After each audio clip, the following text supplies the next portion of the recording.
Hey guys, welcome back to my channel. So I know it's been a really long time since I've done a storytime video for you guys, and it's just because sometimes life can be crazy, and as you can see by the title, my life in particular sometimes can get crazy. So I'm just gonna get right into this story. So if you guys are familiar with my channel, then you guys are familiar with my best friend. She does all the Let's Gab segments on my channel with me. Her name is Ainsley. And this whole story basically starts with Ainsley. So basically one day I'm just chilling around the house and I get a text and it's from Ainsley. And Ainsley's like, hey, do you want to go out of town with me? I'm gonna go visit my boyfriend and we're gonna party and I'm just gonna hang out there for the weekend. Now, if you guys watched my Losing Virginity story time, then you guys would know that I was a very sheltered child. I had really strict parents. So, as I got older, the more freedom I got, and any chance I had to do anything rebellious or do anything that I knew my parents just wouldn't approve of, I was like all for it. So I hear party out of town, and I'm like, yes. So basically the weekend comes, I pack for the weekend, I head over to Ainsley's house and we hit the road. So initially during our phone conversation, she had told me that we were going to one city, but as we're driving, I noticed that, we're not going in the direction of that city, we're actually headed towards Detroit. So I'm like, okay. It's cool, no big deal, whatever. And we finally get into Detroit. We're like downtown Detroit. If you've ever been to Detroit, it's a nice area. And so I was like, okay, this is cool. Well, it seemed like the more we kept driving, the worse the neighborhoods got. So we're driving and eventually we're on 8 Mile. And then all of a sudden, we're on 7 Mile, and if you're familiar with Detroit, 7 Mile is it's like the hood, y'all. So here I am, this little sheltered girl, and lived in a middle class neighborhood, and now I'm in the hood. So I'm kind of looking around and I'm kind of freaking out here. I'm kind of like, what the hell is going on? And we pull up this driveway to this house. And you guys, this house was pretty run down. It's in the hood. There's no lights on. And we're just chilling in the driveway. And so I'm like, what the fuck are we doing here? What are we doing? And Ainsley's like, my boyfriend is actually coming from the city that we were supposed to be going to. And he's going to meet us here at this house because he has family that, lives at this house. So he's going to meet us here. And I'm like, oh God. So we waited for what seemed like an hour. It probably was like an hour. And then all of a sudden, this car pulls up behind us. So I'm like, it turns out that it was her boyfriend. And he gets out and he has a bunch of other guys with him. And you guys, these guys, when I say they were rough around the edges, they were rough around the edges. These guys had nicknames like Fatal and Maniac and Psycho and Danger. But in me and Ainsley's defense, like I said, we both grew up really sheltered and we had never really experienced that kind of lifestyle. So when it came to the boys, it was kind of the good girl falls for the bad boy kind of thing. So we were really intrigued by it. It was something that we had never experienced. So it kind of sucked us in that regards. So anyway, that night, one of the guys had kind of instantly taken a fancy to me. And like I said, the whole good girl, falls for the bad guy kind of thing happened. And so we hit it off.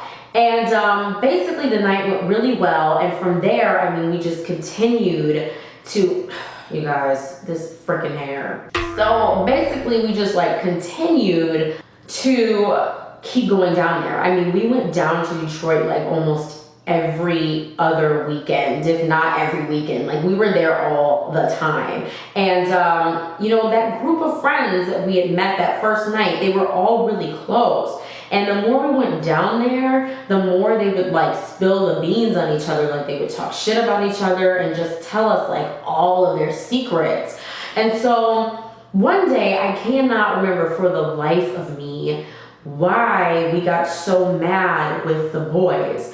But they did something that really pissed us off. So I don't know if you guys remember, but back in the day on Facebook, you could create notes. And I'm not even sure if you can still do that anymore, but they were called notes. So one morning we wake up and we're like on super petty mode, and we made a note, and the note consisted of all of the secrets and all the shit that they had exposed about each other, and we tagged all of them in it. The thing is, like, we did it tactfully though, like, it was all subliminal, but it was definitely hintful enough that they knew exactly who we were talking about, but we didn't just like flat out blurt out names, you know what I'm saying? Like, we were kind of tasteful about it. So, you know, it's morning, so we put this out there, and you know, as mugs are starting to wake up, we get the notifications just coming in, and you know, some of them found it really funny.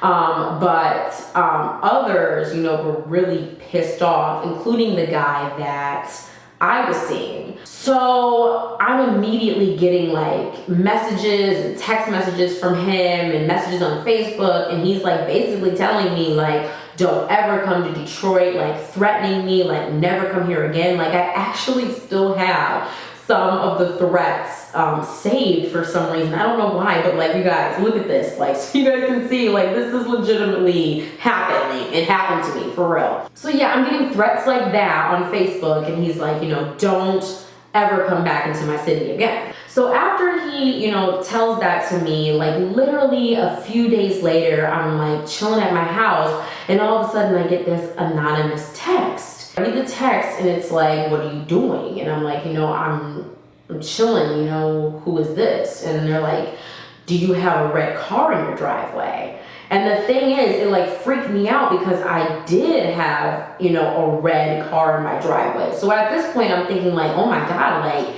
they're watching me. So I'm like feeling like really scared. And so because of that, I kind of decided to lay low. But Ainsley, you know, she continued to go down there, and she continued to hang out with all of them, including, you know, the guy that I had been seeing. And everything, you know, seemed pretty chill, and it seemed to die down. So finally, like after a month or so of not going, Ainsley was like, come on, Gabby, like it's old, they all let it go, like you're safe to come back down, like come down with me and have some fun. So I was like, okay, you know, just rationalizing in my head that it was okay because, you know, she had been hanging out with them and she was a part of the whole thing too, and you know, nothing happened to her, and so it just seemed like a safe option. So for some reason, I can't remember why this time when I went down, I didn't have a phone. And I keep thinking that it's because either my phone had broken and I was waiting for a new one to come in, or like it died and I didn't have like a charger. Like, I can't remember why I didn't have access to a phone. But either way, we went down there and we had like a really nice day. We went to the mall, we chilled, we hung out, and then it was nighttime. And one of the girls that used to go down with us all the time as well, like she was really cool with the guy that I used to see. So that night he gives her a call and he's like, what are you doing? And you know, she's like, I'm with so-and-so, and he's like, oh, Gabby's with you. Well, let me talk to her. So I get on the phone and he's like, you know, hey, I missed you, I want to see you, come hang out with me. And immediately I'm kind of like, I don't know, because a month ago, didn't you just threaten me and tell me never to come down to your city ever again, and now you're telling me you miss me and you want me to come visit? Like, I was like, no. But then again, I kept thinking like, okay, they've been down here a lot since it happened and everything's been chill, so, you know, should be good. So I'm like, okay, I'll come visit. So we get in the car and we drive to this part of town that we've never been in, and it's just another rundown area, hood area, and so I'm kind of like, God. So we pull up and it's his friend's house, and so I'm sitting in the driveway and I'm like, you know, are you guys gonna get out with me or what? What's up? And they're like, Gabby, go, like quit being so paranoid, you're fine, go say hi to him or whatever. And he's on the porch, the front porch. So I walk up to the front porch, and like as I'm walking up, like I'm looking at him in the face, you know, like so I can kind of see how he's standing. Like I can see that he's standing like with his arms behind his back, but I really wasn't like paying that much attention to that, you know, because I was looking at him in the face. So I walk up and I'm, you know, talking to him, and then he's like, so you want to tell secrets, huh? So you want to tell secrets, huh? And he's like, just keeps saying that. You want to tell secrets, huh? You want to tell secrets? It's like, and then all of a sudden, his hands come from around his back, and he is holding, you guys, a gun to my stomach. And not only, just any gun, it is a Tech 9. I'm talking like an automatic gun. Are Tech 9s automatic? I think they are. But you guys, like, I've first off, never seen a gun in my life. Never held a gun, never shot a gun, never seen one.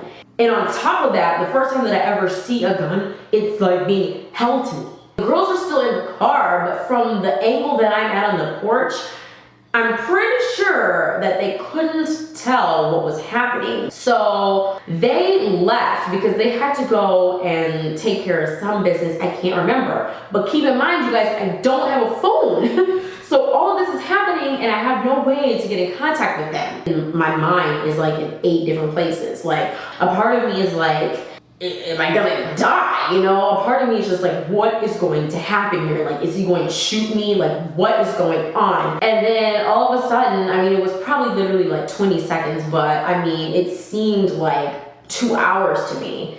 He finally pulls the gun away from my stomach and he's laughing. And he's like, the gun doesn't even work. It's broken. The clip's broken or something. Like, it's jammed. You can't get bullets in it or something. And I'm like, what the fuck, So at this point, I'm freaking out, and he's like, well, why don't you come inside? Because, my friends have left and they're like gone. So he's like, come inside. And I'm like, okay, well, I wasn't able to get in touch with the girls. So I can't even remember what it was that they went to go do, but I could not get in touch with them that night. So eventually I fell asleep on the couch. And the next morning, they finally came back for me. And I, grabbed my purse and I was out of that bitch. I was gone. And so while we're driving off, I'm going through my purse and I had X amount of dollars in there. And, so I'm looking for my money and I can't find it. And that was the point where I realized that he robbed me while I was asleep. And I could not believe it. I couldn't believe it, you guys, seriously. I was like, wow. And of course, I confronted him. I called, I asked him, but of course, the money just grew legs and walked away. He didn't steal it. And that was it. That was the last time that I went down there. That was the last time I dealt with any of them. And that was a crazy experience, you guys. Crazy experience for me. Being held at gunpoint, you guys, is like the scariest thing that you can ever experience. It's like time freezes. Like, everything is just frozen. You literally don't know what to do. You literally don't know what to say. And all you can see is just your life, like, exiting your body. Like, it is so crazy. So that's the story, you guys, of how I was held at gunpoint and robbed. So, yeah, you guys, that's it. Like I said, I'm so sorry it's been so long since I've done a story time with you. I'm going to try to be a little bit more consistent with the story time videos. If you want to see more Storytime videos, make sure that you give this one a thumbs up. Make sure that you subscribe so you don't miss any future videos. And I will see you guys next time.